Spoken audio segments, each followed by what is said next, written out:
কোরআন অর্থ জানা জরুরি, বোঝা জরুরি, জ্ঞান অর্জন করতে হবে।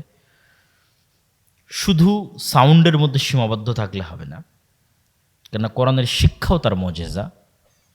কিন্তু কেউ যদি কোরআন নাও বুঝে, কোরআন নাও জানে, তবুও শুধু কোরআনের আওয়াজ দিয়ে, কোরআনের উচ্চারণ দিয়ে সে কোরআনের সকল বরকতই লাভ করতে পারবে।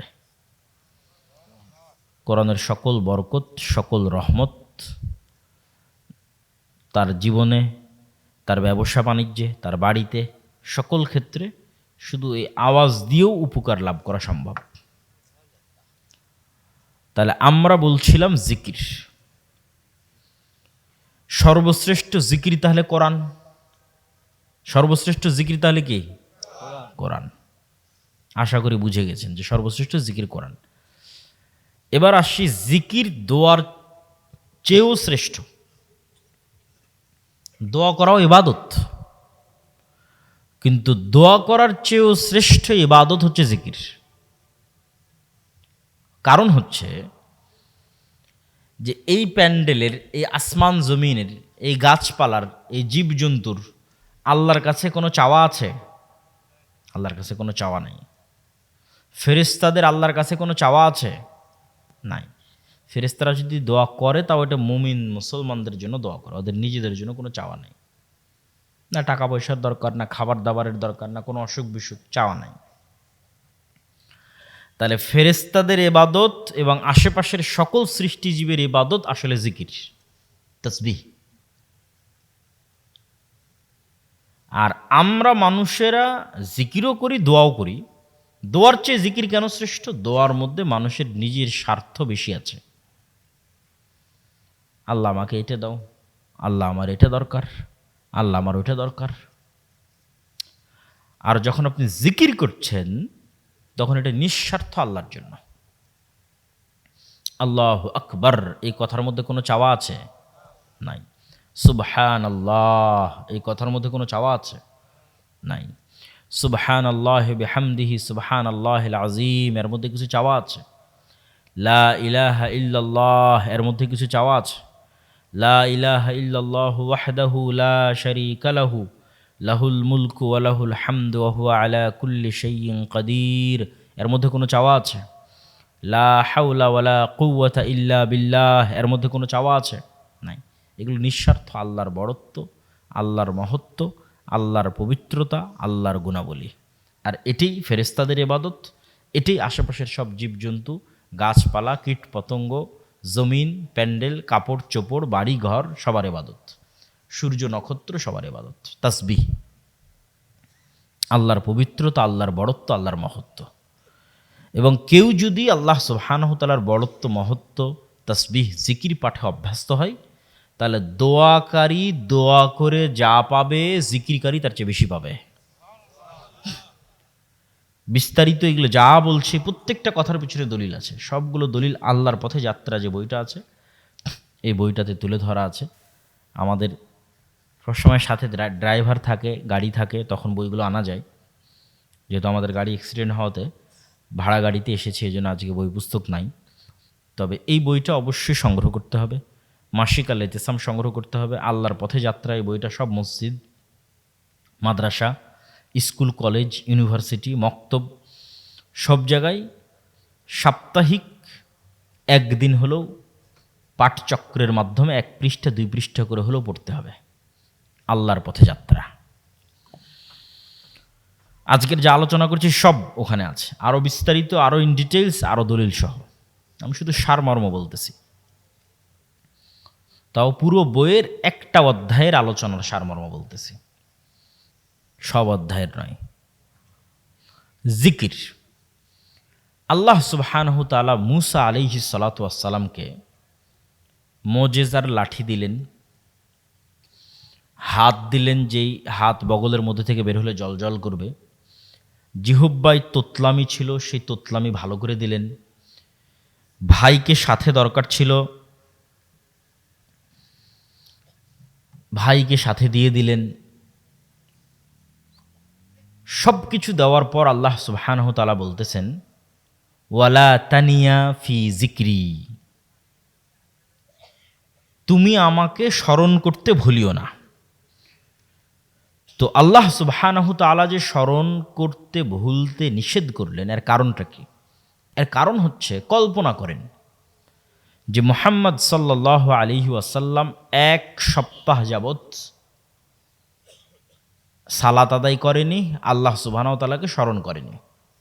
সালাত তো আল্লাহকে স্মরণ করার একটা মাধ্যম, আমরা আগেই বলেছি। সালাতও আদায় করেনি, জিকিরও করেনি। 1 সপ্তাহ 10 দিন পার হয়ে গেছে। এখন আজকে মুসা আলাইহিস সালাতু ওয়াস সালাম লাঠি ছাড়ছে, লাঠি আর সাপ হয় না। বগল থেকে হাত বের করছে, হাত আর জ্বলজ্বল করে না। কেন? সব ডিঅ্যাক্টিভেট হয়ে গেছে, ফাংশন যা ছিল সব ডিঅ্যাক্টিভেট। কেন ডিঅ্যাক্টিভেট? এই কালব মূল জায়গা থেকে ডিসকানেক্টেড হয়ে গেছে। যেটার সাথে কানেক্টেড থাকার মাধ্যমে এগুলো অ্যাক্টিভেট থাকবে, ওই কানেকশানই নাই, নেটওয়ার্কই বিচ্ছিন্ন। তাহলে কিভাবে আর বাকিগুলো কাজ করবে?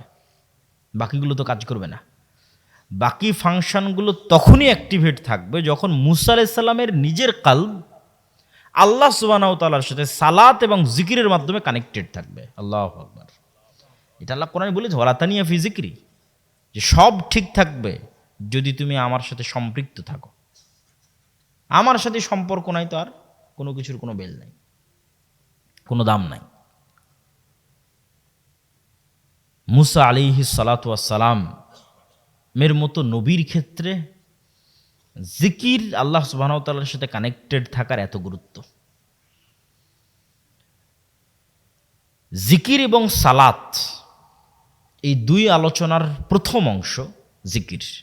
জিকিরের ক্ষেত্রে সর্বশ্রেষ্ঠ সময় হচ্ছে সকাল সন্ধ্যার জিকির। সন্ধ্যার জিকির মানে কি? মাগরিবের আগে না মাগরিবের পরে? কে বলতো? সূর্য ডোবার পূর্বে। এবং সকালের জিকির মানে সূর্য ওঠার পূর্বে।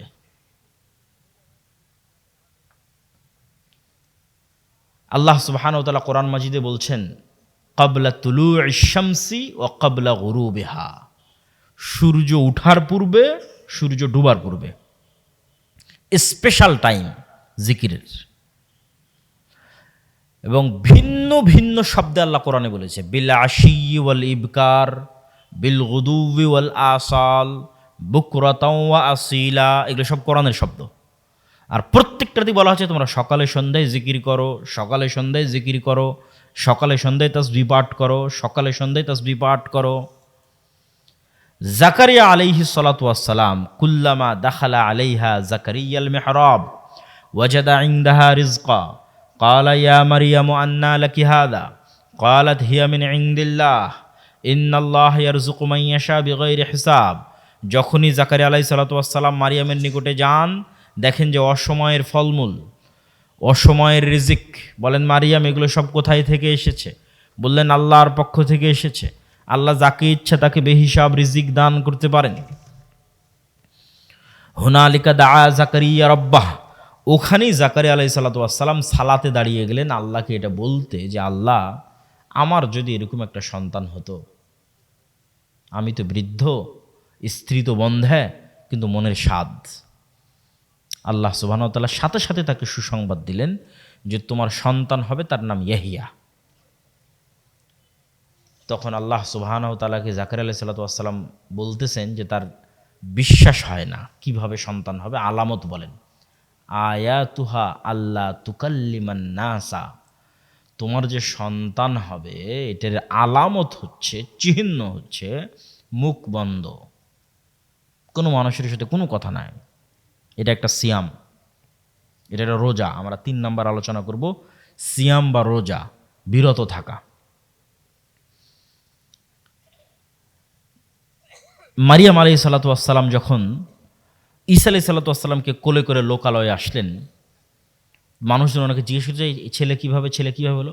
উনি বলছেন, ইন্নী নাযারতু লির রহমানি সাওমা ফালান উকাল্লিমাল ইয়াওমা ইনসিয়া, আমি আল্লাহর নামে আজকে সিয়াম রেখেছি, এই জন্য আজকে কথা বলবো না। শাব্দিক অনুবাদ করতেছি। তাহলে সিয়াম মানে বিরত থাকা, মানে আল্লাহর নামে আজকে মুখ বন্ধ করেছি, ফলত আজকে আমি আর কোনো কথা বলবো না। তারপরে উনি ওনার বাচ্চার দিকে ইশারা করলেন, ওটা ভিন্ন ঘটনা। ঠিক জাকারিয়া আলাইহিস সালাতু ওয়াস সালামকে আল্লাহ বলছেন মুখ বন্ধ, সিয়াম চলবে মুখের। আর কি চলবে? যেমন দুনিয়ার কোনো মানুষের সাথে কোনো প্রকারের কথা হবে না, সব কথা বন্ধ, ঠিক তার বিপরীতে তোমার মুখ দিয়ে সকালে সন্ধ্যায় শুধু আল্লাহর জিকির উচ্চারিত হবে, আল্লাহু আকবার। এটাই আলামত। আল্লাহ কোরআনের মধ্যে বলছে যে তোমার সন্তান হবে, আর আলামতই হচ্ছে দুনিয়ার সব অপ্রয়োজনীয় কথা বাদ, আর শুধু মুখ ব্যবহৃত হবে সকালে সন্ধ্যায় আল্লাহর জিকিরে। স্পেশাল টাইম সকাল সন্ধ্যা, সকাল সন্ধ্যার জিকির। সকাল সন্ধ্যার জিকির দিয়ে পৃথিবীর এমন কোনো অসম্ভব নাই যা সম্ভব করা সম্ভব নয়, এমন কোনো অসম্ভব নাই যা সম্ভব করা সম্ভব নয় জিকির দিয়ে, বিশেষ করে সকাল সন্ধ্যার জিকির দিয়ে। সালাত, সালাতের কিছু আলোচনা তো জিকিরের সাথে আমরা সম্পৃক্ত এবং কানেক্টেড করে ফেলেছি। শুধু এতটুকু বলি যে সালাত সাত আসমানে থাকা রব্বুল আলামিনের সাথে জমিনে থাকা আল্লাহর সৃষ্টি মানুষের মধ্যে লাইভ কানেক্টেড হওয়ার একমাত্র প্রযুক্তি।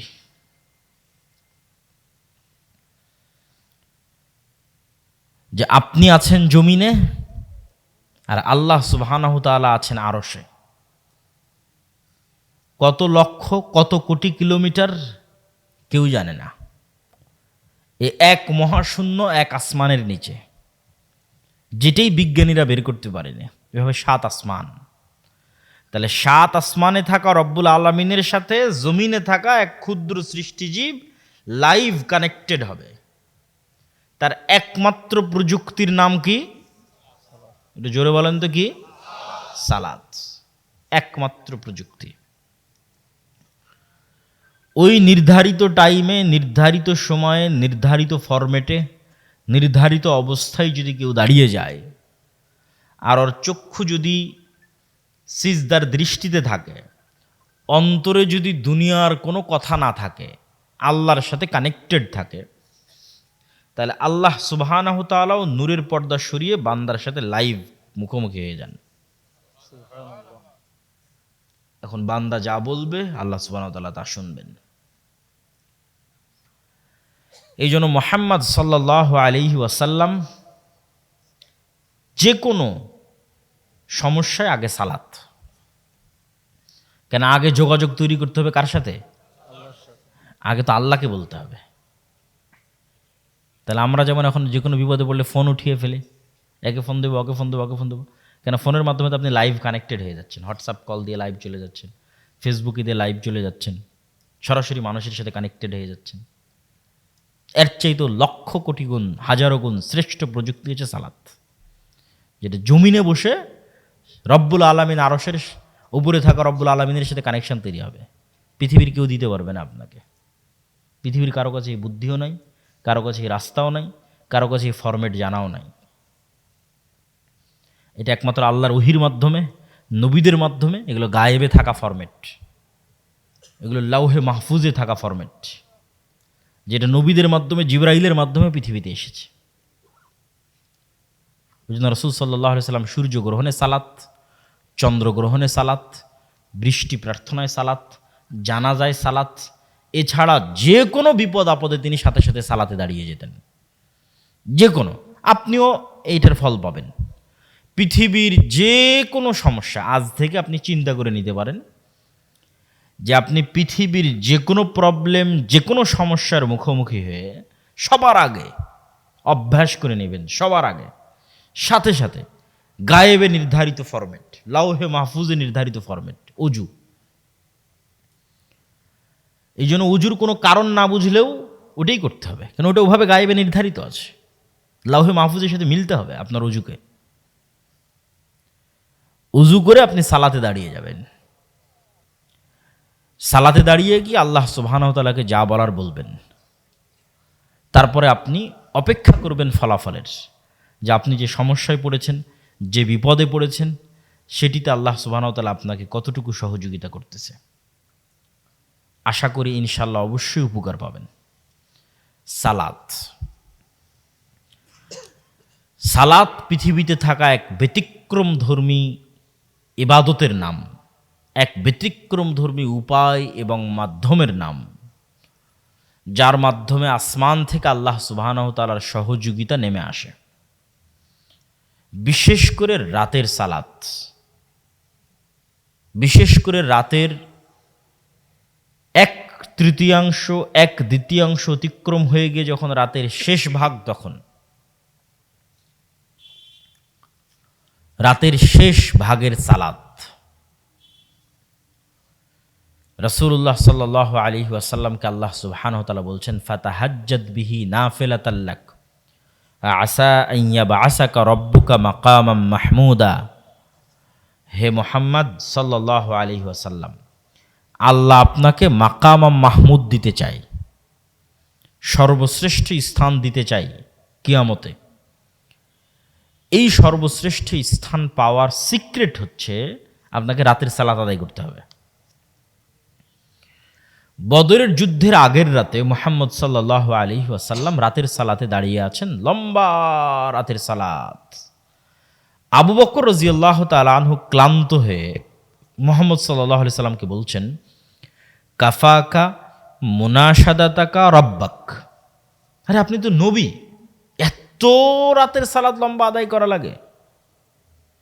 কিন্তু আবু বকরের চেয়েও মুহাম্মদ সাল্লাল্লাহু আলাইহি ওয়াসাল্লাম ভালোভাবে জানেন যে আগামীকাল বদরের যুদ্ধে আল্লাহর সাহায্য ছাড়া উনি জিততে পারবে না। এটা উনি আবু বকরের চেয়ে ভালো জানেন। 2 নাম্বার, উনি আবু বকরের চেয়ে এটাও ভালো জানে যে আল্লাহর সাহায্য এমনি এমনি পৃথিবীতে আসবে না। আমি যদি সর্বশ্রেষ্ঠ নবী হই, সর্বশ্রেষ্ঠ নবী হওয়ার পরও আল্লাহর সাহায্য পৃথিবীতে টেনে আনার জন্য আমাকে রাতে সালাত আদায় করতে হবে। আর এই নবীরই উম্মত 5 ওয়াক্ত সালাত আদায় না করে, রাতের সালাত বহু দূরে থাক, 5 ওয়াক্ত সালাত আদায় না করেই নাকি ইসলামকে বিজয় করে ফেলবে। এবার বুঝেন তাহলে যে নবী, দিনের নবী যিনি, যে দিনের আমরা অনুসারী, যার আমরা উম্মত, তিনি সর্বশ্রেষ্ঠ মানুষ হওয়ার পরে আল্লাহর সাহায্য নেবেন, এই জন্য রাতের সালাতে দাঁড়িয়ে আছেন সারা রাত। সহি রিওয়ায়াত যে বদরের রাতে সবাই ঘুমিয়েছে, শুধু একজন ঘুমায়নি, মুহাম্মদ সাল্লাল্লাহু আলাইহি ওয়াসাল্লাম। ফজর পর্যন্ত উনি সালাতে দাঁড়িয়েই আছেন, দাঁড়িয়েই আছেন, দাঁড়িয়েই আছেন। আর দিনের বেলা হাত উঠিয়ে দোয়া করতে করতে করতে করতে করতে করতে ওনার চাদর, গায়ের চাদর পড়ে গেছে হাত উঁচু করতে করতে।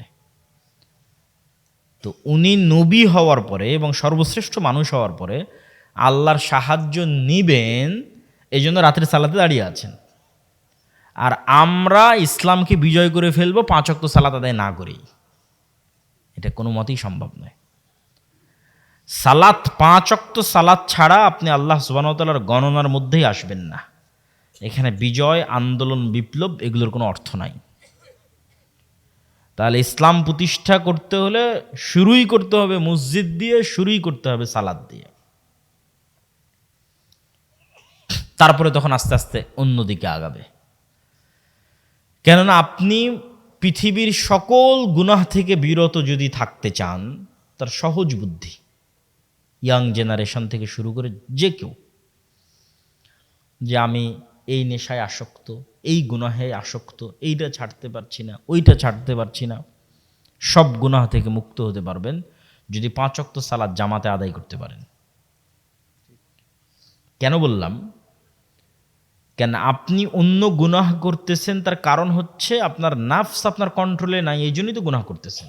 যে গুনাহই হোক, যে সুদ করতেছে ওরও নাফসার কন্ট্রোলে নাই, যে ঘুষ খাচ্ছে ওরও নাফসার কন্ট্রোলে নাই, যে বিড়ি খাচ্ছে ওরও নাফসার কন্ট্রোলে নাই, যে গীবত অপবাদ দিচ্ছে ওরও নাফসার কন্ট্রোলে নাই, যে জেনায় লিপ্ত হচ্ছে ওরও নাফসার কন্ট্রোলে নাই। ঘটনা তো এক জায়গাতে, সেটা হচ্ছে নাফস কন্ট্রোলে নাই। তাহলে পাপ যেটাই হোক ওটাকে কন্ট্রোল করা সম্ভব যদি নাফসকে কন্ট্রোল করা সম্ভব। তাহলে নাফসকে কন্ট্রোল করতে হলে একে তো কাজ দিতে হবে, কাজ না দিলে কিভাবে কন্ট্রোল হবে? পৃথিবীর এমন কোনো প্রশিক্ষণ নাই যে প্রশিক্ষণ কাজ ছাড়া হয়ে যায়, যে আমি ঘরে বসে আর্মি হয়ে গেলাম, এটা হবে নাকি?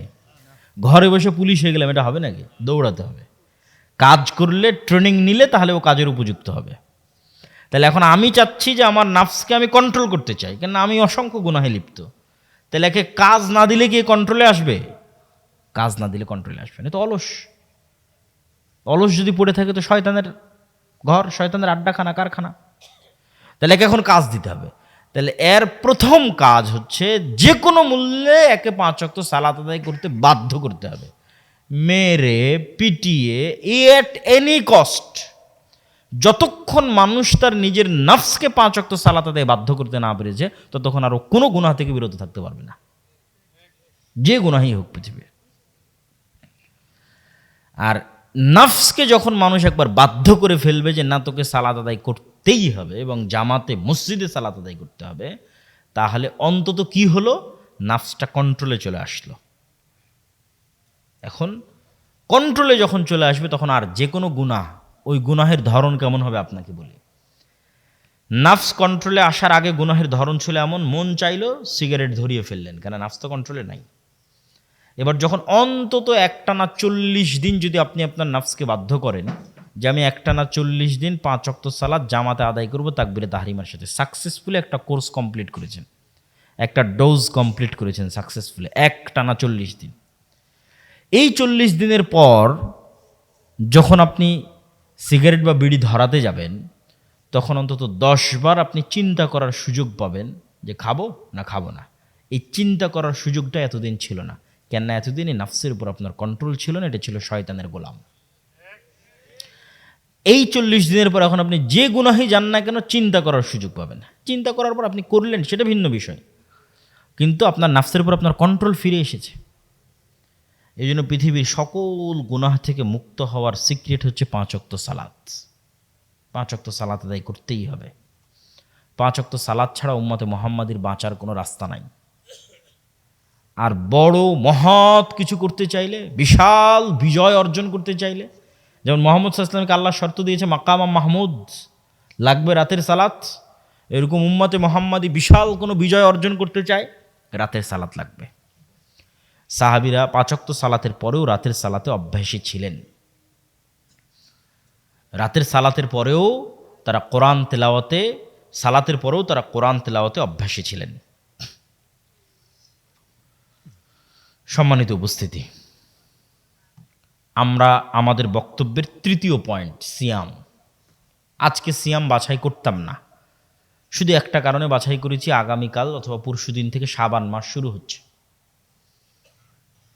এবং রাসূলুল্লাহ সাল্লাল্লাহু আলাইহি ওয়াসাল্লাম রমাজানের বাইরে আর যে মাসে সবচেয়ে বেশি সিয়াম পালন করতেন, সে মাসের নাম শাবান মাস।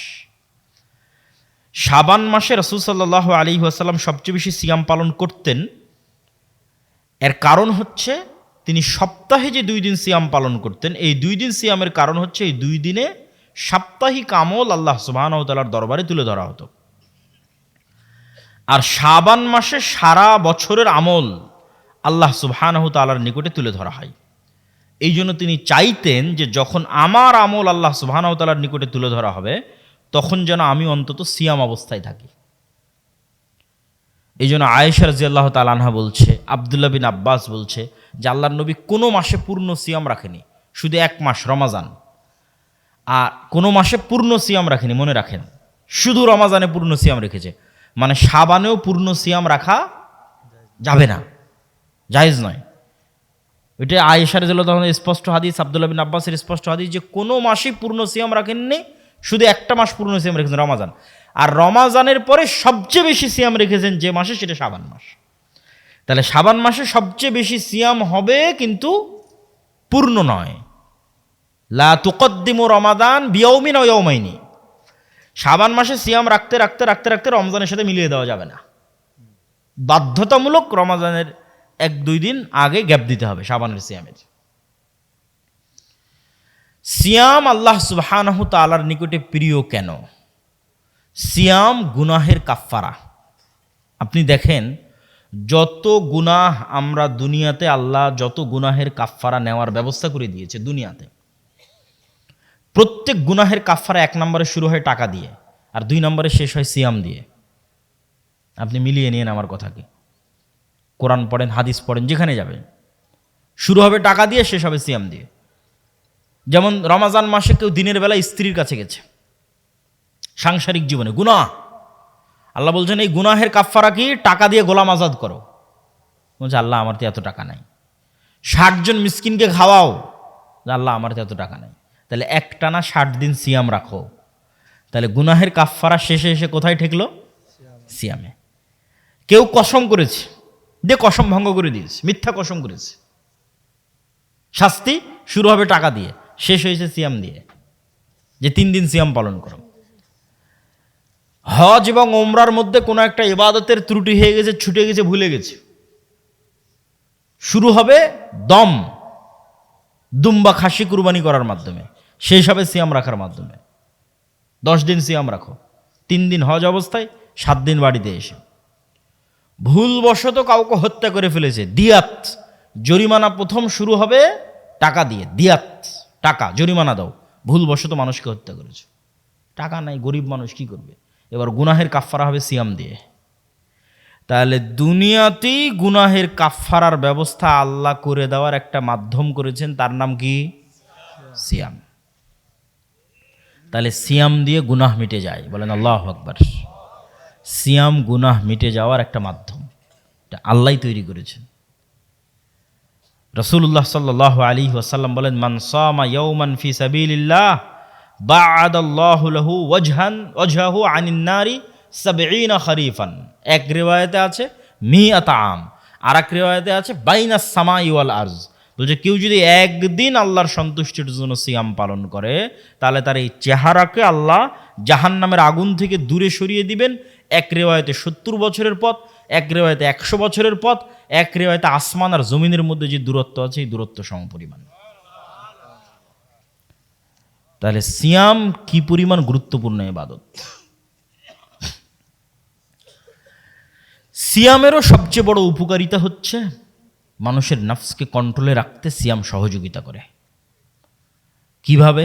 ইবনুল কাইয়িম রাহিমাহুল্লাহ বলছেন, মানুষ যখন পেট পূর্ণ করে খাবার নেয়, গ্রহণ করে, তখন রক্তনালীগুলো ফোলা থাকে, রক্তনালীর মধ্যে দিয়ে শয়তানের প্রবেশ দ্বার বিশাল উন্মুক্ত থাকে। আল্লাহর নবী আরেক হাদিসে বলেছে, ইয়াজরি মাজরাদ দাম, শয়তান রক্তনালী দিয়ে চলাচল করে। আর পেট পূর্ণ থাকলে রক্তনালী বেশি ওপেন থাকে, তাহলে শয়তান বেশি ঢুকতে পারবে। তাহলে অন্তরে খারাপ কাজের চিন্তা, ইবাদতের অনীহা, অলসতা সবচেয়ে বেশি হবে যখন পেট পূর্ণ। আর যখন পেট ক্ষুধার্ত, খাবার নাই, তখন রক্ত সঞ্চালনের যে রাস্তাগুলো এগুলো সংকুচিত হয়ে গেছে। আর যেহেতু ওই রাস্তা দিয়ে শয়তান ঢুকে, তাহলে শয়তানের ঢোকাও গিয়ে গেছে, কমে গেছে। শয়তানের ঢোকা যেহেতু কমে গেছে, তখন নফসের উপর কন্ট্রোলও মানুষের প্রতিষ্ঠিত হবে, মজবুত হবে, শক্তিশালী হবে। এমনিতেই তো খাওয়া থেকে বিরত থাকা নফসের বিরুদ্ধে যুদ্ধ, এটা একটা যুদ্ধ। আর অন্য ধর্মের সওম এবং মুসলমানদের সওমের মধ্যে পার্থক্য হচ্ছে, অন্য ধর্মের সিয়ামে শুধু খাবারে ফোকাস করা হয়, আর মুসলমানদের সিয়ামে শুধু খাবারে ফোকাস নয়। আজকে এই বক্তব্য থেকে শিখে যান, সিয়ামের 3টে স্তর। এক, সর্বনিম্ন, যেটা মিস করলে সিয়ামই বাদ হয়ে যাবে। সর্বনিম্ন স্তর, যেটা মিস করলে সিয়ামই বাদ, সেটা যে পেট এবং লজ্জা স্থানকে সিয়াম রাখা। লস্ত আছে, বলেন আল্লাহু আকবার। চোখ অশ্লীল দৃশ্য দেখা থেকে বিরত আছে, সিয়াম আছে, কিন্তু এই চোখকে কাজে লাগিয়ে কোরআন তেলাওয়াতে ব্যস্ত আছে। আল্লাহু আকবার। এইভাবে যখন পুরো শরীরের সকল অঙ্গ প্রত্যঙ্গ শুধু গুনাহ থেকে বিরত থাকলো না, শুধু খাবার থেকে বিরত থাকলো না, সবগুলোকে আল্লাহর ইবাদতে কাজে লাগানো হলো, এটা হলো সর্বশ্রেষ্ঠ সিয়াম পালনকারী, সর্বোত্তম সিয়াম পালনকারী। ওই সিয়াম পালনকারী হওয়ার চেষ্টা করতে হবে। সম্মানিত উপস্থিতি, অন্য সকল ইবাদতের নেকি নির্ধারিত, কে কত পয়েন্ট পাবে তার ইবাদতের কোয়ালিটির উপর নির্ভর করে, এটা আল্লাহর পক্ষ থেকে নির্ধারিত, ফেরেশতারা সেভাবেই লিখবে। কুল্লু বানি আদম ইউযাফু হাসানাতুহু প্রত্যেক আদম সন্তানের নেকি বাড়তে থাকবে বেআশরি আমসালিহা, 10 গুণ করে, ইলা সাবিঈ মিয়া, 700 গুণ পর্যন্ত। এইটা একটা নির্ধারিত ফরম্যাট। সালাতের নেকি 10 গুণ থেকে 700 গুণ পর্যন্ত বাড়বে। কিভাবে বাড়বে, কেমনে বাড়বে, আল্লাহ সুবহানাহু ওয়া তাআলার পক্ষ থেকে ফেরেশতাদেরকে জানানো আছে, নির্ধারিত আছে। সালাতের কোয়ালিটির উপর নির্ভর করবে, সালাতের মানের উপর নির্ভর করবে। কিন্তু সিয়ামের কোনো নির্ধারিত পয়েন্ট নাই। as-sawmu লি ওয়া আনা আজজি বিহি, সিয়াম শুধুই আমার জন্য, এর নেকি কি হবে এটা শুধু আমিই জানি, আমিই দিব। আল্লাহু আকবার। এই জন্য সিয়াম পালনকারীর দ্বিতীয় খুশির সময় হচ্ছে যখন সে তার রব্বুল আলামিনের সাথে সাক্ষাৎ করবে। কেন, তার সিয়ামের নির্ধারিত কোনো পয়েন্ট নাই, নির্ধারিত কোনো নেকি নাই, এটা তো রব্বুল আলামিন নিজে দিবেন। as-sawmu লি ওয়া আনা আজজি বিহি, কি দিবেন? এই খুশিতে, এই আনন্দে সিয়াম পালনকারীর দ্বিতীয় সর্বোচ্চ আনন্দের জায়গা হবে রব্বুল আলামিনের সাথে সাক্ষাতের সময়। এই জন্য সিয়াম পালনে আমাদেরকে অভ্যস্ত হতে হবে।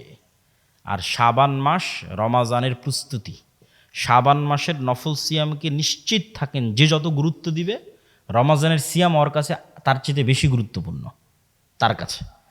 আর যে দেখবেন শাবানের নফল সিয়ামই নাই, ওর কাছে আসলে রমাজানেরও কোনো গুরুত্ব নাই। আসলো আর গেল, কেমনে আসলো কেমনে গেল, 30 দিন ও নিজেও বুঝলো না। আর যে এখন থেকেই পূর্ব প্রস্তুতি নিচ্ছে যে না রমাজান আসতেছে, রমাজানের পূর্বে শাবান, আমি শাবানের নফল সিয়াম রাখবো এবং বেশি বেশি চেষ্টা করবে সিয়াম রাখার, এ খুব পূর্ণ প্রস্তুতির সাথে রমাজানে ঢুকবে। বলেন আল্লাহু আকবার। এবং রমাজানের মতোই মহৎ মাস, আজকে যদিও রমাজানের উপর বক্তব্য দিইনি, আজকের বক্তব্যের মূল বিষয় আজকের সিয়াম দ্বারা নফল সিয়াম, শাবানের সিয়াম। তাহলে রমাজানের এই মহৎ মাসকে সে মূল্যায়ন করতে পারবে। এই জন্য রমাজানের প্রস্তুতি স্বরূপ কাল পরশু থেকেই শাবানের চাঁদ উঠে গেলে আমাদেরকে শাবান মাসের সিয়াম পালন করার চেষ্টা করতে বলেন ইনশাআল্লাহ। তাহলে আজকে আমরা 3টে বিষয় আলোচনা করলাম। এক, জিকির, সাউন্ড টেকনোলজি, আওয়াজ পৃথিবীর সবচেয়ে পাওয়ারফুল, সকাল সন্ধ্যের জিকির, যা দিয়ে সকল অসম্ভবকে সম্ভব করা যাবে। 2, সলাত, সলাতও জিকির। তার লাস্ট একটা উদাহরণ দেই, সলাতের শুরু থেকে শেষ পর্যন্ত দোয়ার পাঠ 20%, 10%, আর জিকিরের পাঠ 80%, 90%। যেমন সলাতের অ্যানাউন্সই হয় আজান দিয়ে, এটা একটা জিকির, আল্লাহু আকবার আল্লাহু আকবার লা ইলাহা ইল্লাল্লাহ, এটা জিকির। ইকামত জিকির, আল্লাহু আকবার বলে সালাত শুরু হয়, এটা জিকির। সালাতে যখন দাঁড়িয়ে থাকি তখন কোরআন তেলাওয়াত হয়, এটা সর্বশ্রেষ্ঠ জিকির। যখন রুকুতে যাই সুবহান রাব্বিয়াল আযীম, এটা তাসবিহ। যখন রুকু থেকে উঠি রব্বানা লাকাল হামদ, এটা আল্লাহর প্রশংসা, এটাও জিকির।